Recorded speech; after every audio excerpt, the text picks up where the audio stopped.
নমস্কার, আমি doctor Barnini Ghosh, consultant medical oncologist, Ruby General Hospital, Kolkata. আজ আমি গাইনোকোলজিক্যাল ক্যান্সার সম্পর্কে কয়েকটি গুরুত্বপূর্ণ তথ্য আলোচনা করব।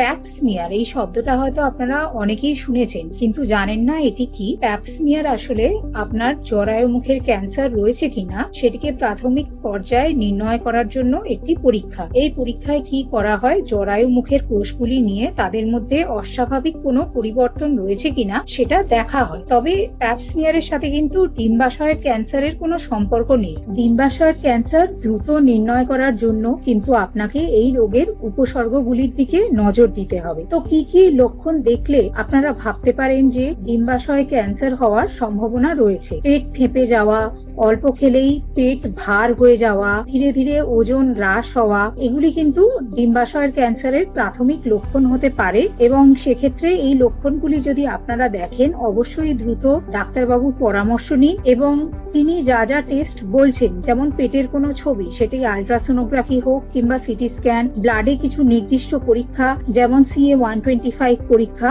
এইগুলি কিন্তু আপনার ডাক্তার আপনাকে করাতে বলতে পারে। এবং অবশ্যই আপনারা এই টেস্ট করিয়ে জেনে নিন যে আপনাদের ডিম্বাশয়ের ক্যান্সার রয়েছে কিনা। তো প্যাপস্মিয়ারের সাথে কিন্তু ডিম্বাশয়ের ক্যান্সারকে গোলাবেন না। সতর্ক থাকুন, সুস্থ থাকুন।